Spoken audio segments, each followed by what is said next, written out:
Teenmar Mallanna alias చింతపండు Naveen Congress party నుంచి తాజాగా బహిష్కరణకు గురైన ఎమ్మెల్సీ కులగణన సర్వేని బహిరంగంగా తగలబెట్టి అధిష్టానం ఆగ్రహానికి గురైన మల్లన్న తెగే వరకు లాగి చివరకు అధికారంగానే కాంగ్రెస్ కు దూరమయ్యారు. కానీ ఎమ్మెల్సీ పదవికి మాత్రం రాజీనామా చేయబోనంటూ అలా కంటిన్యూ అవుతున్నారు. ఇంతవరకు అంతా బాగానే ఉంది. అయితే తాజాగా పరిణామాలు చోటు చేసుకుంటే ఈ ఎమ్మెల్సీ మల్లన్న ఆ తీన్మార్ మల్లన్నేనా అనేంతలా పరిస్థితులు మారిపోయాయి.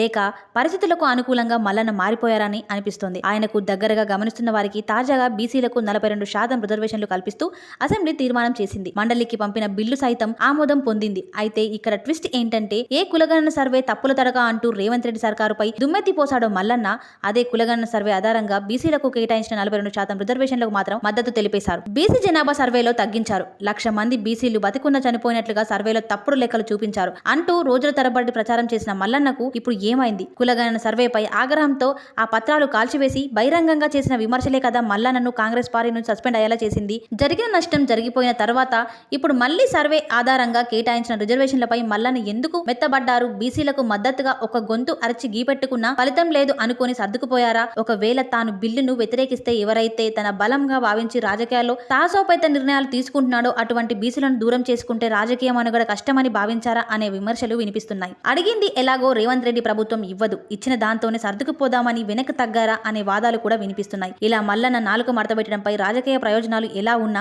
బీసీల వ్యతిరేకతకు లేకుండా సేఫ్ గేమ్ ఆడుతున్నారని అర్థమవుతుంది. తాజాగా కేటీఆర్ ను మల్లన్న అసెంబ్లీ లాబీలో కలవడం పెను దుమారంగా రేపింది. బీఆర్ఎస్ అధికారంలో ఉన్న వాళ్ళు రోజు కేసీఆర్, కేటీఆర్, హరీష్ రావు ఇలా గత ప్రభుత్వాన్ని తిట్టకుండా తన సోషల్ మీడియా వేదికపై దుమ్మెత్తి పోసారు మల్లన్న. ఆయన చేసిన ఆరోపణలు అన్నీ ఇన్ని కాదు. ఒక్క మాటలో చెప్పాలంటే గత ప్రభుత్వం కూలిపోవడంలో మల్లన్న విమర్శలు సైతం ఇంతవరకు పనిచేశాయి. ఇప్పుడు కేటీఆర్ ను కలిసి మల్లన్న చేస్తుంటే తీన్మార్ మల్లన్ననేనా అనిపిస్తుంది. బీసీ బిల్లులకు బీఆర్ఎస్ మద్దతు కోరడంతో పాటు జంతర్ మంతర్ దీక్షకు రావాలంటూ కేటీఆర్ ను ఆహ్వానించడం గతం గతహ అన్నట్లు కేటీఆర్ సైతం నవ్వుతూ మల్లన్నతో మంతనాలు చేయడం చూస్తున్న వారు సైతం షాక్ అవుతున్నారు. బీఆర్ఎస్ మద్దతు ఎలాగో కాంగ్రెస్ కోరుకుంటుంది. కానీ పనిగట్టుకుని మల్లన్న కేటీఆర్ ను కలవడం చూస్తుంటే బీఆర్ఎస్ కు దగ్గరయ్యేందుకు ప్రయత్నాలు మొదలు పెట్టారా అనే టాక్ కూడా వినిపిస్తోంది. ఇది ఇలా ఉంటే మల్లన్న తాజాగా వ్యవహరిస్తున్న తీరుపై సందేహాలు లేకపోవడం లేదు. రేవంత్ రెడ్డికి అత్యంత సన్నిహితుడైన మల్లన్న ఉన్నట్టుండి ఎందుకిలా మారిపోయాడు? బీఆర్ఎస్ ను పొట్టున తిట్టి రేవంత్ కు జాన్ జిగర్ అయ్యారు. మరి ఉన్నట్టుండి ఇలా రేవంత్ కు రామ్